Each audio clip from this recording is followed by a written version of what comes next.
아마 그 유전 공격 가능성은 저는 있다고 보는데 네. 핵시설 공격은 그렇게 쉽지는 않다고 봅니다. 왜냐하면 이제 핵시설 공격을 하게 될 경우에는 이란과의 그 전면전 수준까지 간다 이렇게 봐야 되는데 그렇게 가기까지의 이란에 대해서 이스라엘이 군사적 능력은 있을지 몰라도 외교적인 부분이랄지 국제정치 전반 차원에서 보면은 상당히 이스라엘이 부담을 안을 수밖에 없습니다. 네. 펜실베니아가 누가 이기냐를 보면은 당선자가 나올 정도입니다, 지금. 네. 그러니까 다른데 지금까지 와서 여론조사 막 서로 엇갈리고 막 그러는데 러스트벨트에서는 약간 해리스가 우세하고 그다음에 남쪽의 선벨트에서는 트럼프가 좀 우세하지만 그 중에서도 진짜 알 수 없는 게 펜실베니아인데 그리고 거기가 19명으로 제일 많고 네. 그러니까 펜실베니아에서 이기는 사람이 될 것 같다고 보는 게 지금 제일 그 높은 전망인데 정말 알 수 없죠.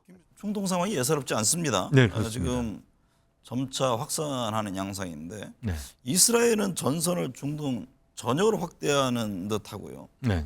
이스라엘이 전선을 넓히는 배경은 뭡니까?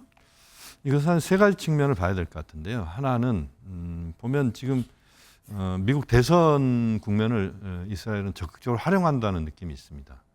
대선 이 과정에서 최소한 미국 대선까지는 이스라엘이 적대 국가에 대해서 밀어붙이겠다 이런 입장인 것 같습니다. 그리고 그것이 하나의 목표물이 아니라 이스라엘을 위협하는 모든 국가들을 대상으로 그러한 작전들을 펼치겠다. 이게 대선 국면에서 미국이 적극적으로 움직이기 어렵지 않습니까? 네.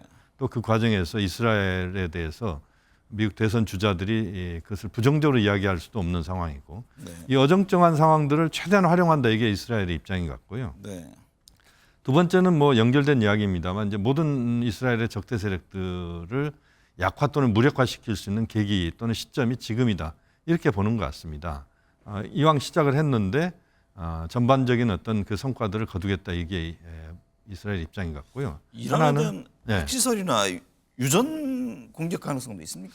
아마 그 유전 공격 가능성은 저는 있다고 보는데 네. 핵시설 공격은 그렇게 쉽지는 않다고 봅니다. 왜냐하면 이제 핵시설 공격을 하게 될 경우에는 이란과의 그 전면전 수준까지 간다 이렇게 봐야 되는데 그렇게 가기까지의 이란에 대해서 이스라엘이 군사적 능력은 있을지 몰라도 외교적인 부분이랄지 국제정치 전반 차원에서 보면은 상당히 이스라엘이 부담을 안을 수밖에 없습니다. 네. 다만 이제 유전 시설이랄지 일부 상징적인 유전 시설들을 공격하면서 보복하는 모습. 그러니까 이스라엘이 이란에 대해서 어느 정도 자신들이 보복 능력이 있다는 것을 보여주는 네. 이런 정도에 그칠 가능성이 현재로서는 높다고 봅니다. 네. 홍예리 원장님, 이란도 간접 공격을 끝내고 이스라엘을 직접 공격했습니다. 이스라엘 미사일 32기가 이란의 미사일이죠. 이스라엘 방공망을 뚫었다고 하는데 네. 이게 어떻게 되는 겁니까? 이게 전면전으로 가는 겁니까? 이란은 전면전은 원치 않는 것 같고요. 네. 근데 이스라엘은 지금 일단 전쟁을 시작했기 때문에 헤즈볼라하고는 전면전 비슷하게 지금 군사 지상 공격을 시작했고 네. 이란도 이란에 대해서는 이제 지도부를 여러 차례 암살을 했죠. 네. 7월 31일 날 이란의 새 대통령 취임하는데 축하 사절로 온 이스마일 하니에를 이란의 그 어떤 국빈 영빈관에 있는 사람을 폭탄으로 그 처단했고요. 그러니까 이게 미사일이나 공습을 한 게 아니라 거기다가 그 비밀요원이 준 정보에 따라서 폭탄을 설치해가지고 영빈관에서 그냥 폭발시켰고요. 네.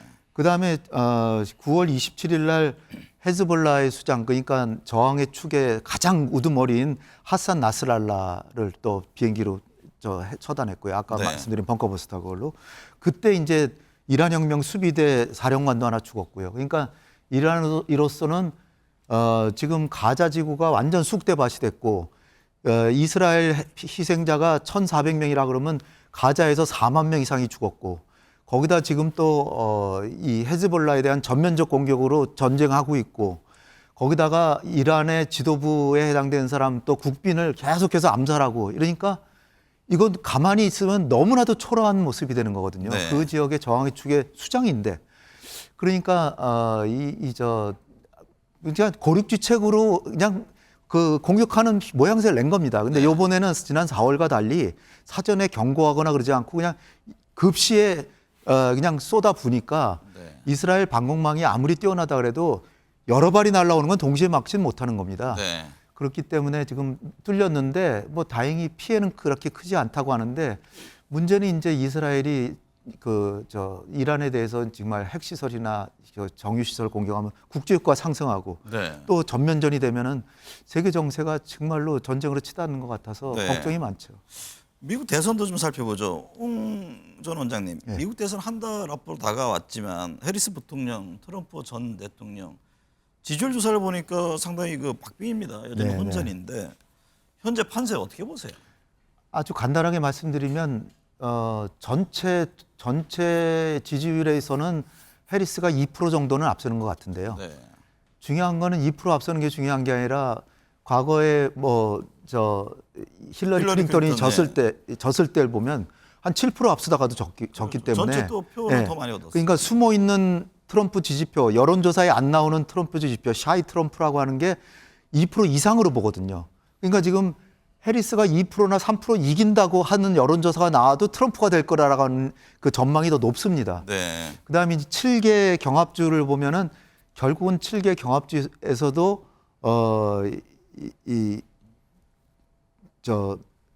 어딥니까? 19명 주인 노스캐롤라이나 네. 아니 노스캐롤라이나 15이고요. 네. 펜실베니아. 네. 예, 펜실베니아가 누가 이기냐를 보면은 당선자가 나올 정도입니다, 지금. 네. 그러니까 다른데 지금까지 와서 여론조사 막 서로 엇갈리고 막 그러는데 러스트벨트에서는 약간 해리스가 우세하고 그다음에 남쪽의 선벨트에서는 트럼프가 좀 우세하지만 그 중에서도 진짜 알 수 없는 게 펜실베니아인데 그리고 거기가 19명으로 제일 많고 네. 그러니까 펜실베니아에서 이기는 사람이 될 것 같다고 보는 게 지금 제일 높은 전망인데 정말 알 수 없죠. 김 교수님, 네. 해리스 부통령이 적극 투표층에서는 2%포인트 앞서고 트럼프 전 대통령이 무당층에서는 4%포인트 앞서는 걸로 최근 이제 조사 결과가 나왔는데 네. 이게 누가 더 유리한 상황입니까? 지금 뭐 여기서는 뭐 유리 분리를 따지기가 참 어려운 것 같습니다. 네. 지금 홍현익 박사님도 말씀하셨지만 워낙 박빙인 상황이고 지금 그 여론조사상에 나타나는 것들은 이미 이제 다 나타날 대로 나타났다고 봐야 될 것 같고요. 네. 이제 숨어 있는 표들이 이제 문제인 것 같고요. 그 다음에 이제 펜실베니아를 포함한 몇 개 주의 향방이 결정한다 이렇게 봐야 될 것 같습니다. 네. 현 시점에서 보면 이제 TV 토론도 이미 다 끝나버렸고 그래서 뭔가 새로운 그 이슈거리를 만들어내기가 쉽지 않습니다. 또 지금 뭐 중동전이랄지 여러 가지 지금 상황이 있지만 아주 핵심적인 그런 이슈들이 지금 없는 상황이기 때문에 이 지금 결과에 대한 부분은 아마 투표장에서 뭐 거의 결과들이 나와야 네. 그래야 뭐 확인이 될 정도로 현재로서는 뭐 박빙일 수밖에 없다 이렇게 봐야 되겠습니다. 그러면 홍현익 전 원장님, 미국 대선 현재 두 분 말씀대로 지금 초박빙 판세 가늠하기 어려운데 한 달여 이제 기간 남았잖아요. 남아 있는 변수는 뭐가 있을까요?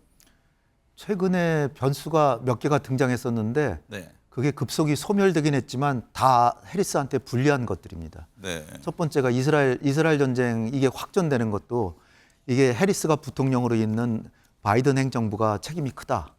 이게 나쁜 거죠. 두 번째는 그 해안의 그 항만 노조가 파업을 했습니다. 파업을 하면 노조가 민주당 지지자인데 이들이 뭐 투표한 새도 없을 뿐 아니라 물가가 상승을 해요. 물가 상승하면 해리스한테 불리하죠. 그다음에 이제 허리케인이 와가지고선 노스캐롤라이나부터 시작해가지고 조지아 여기가 다 경합주들인데 피해자가 어마어마합니다. 사망자 215명, 실종자 수백 명. 그래서 이거를 지금 바이든 행정부 해리스가 잘못 지금 대처했다. 또 트럼프가 막 공세하고 있는데 허리케인도 끝났고 파업도 끝났습니다. 남은 거는 이제 물가와 실업률 뭐 이런 건데. 네.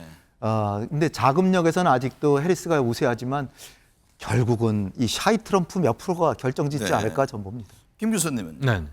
뭐 지금 다 말씀하셨는데 뭐 한두 가지 빠진 게 있다면 트럼프 대통령의 이제 건강과 관련된 부분에서 네. 어떤 식으로 지금 이제 트럼프 대통령의 발언들이 그 해서는 안 될 발언이랄지 또는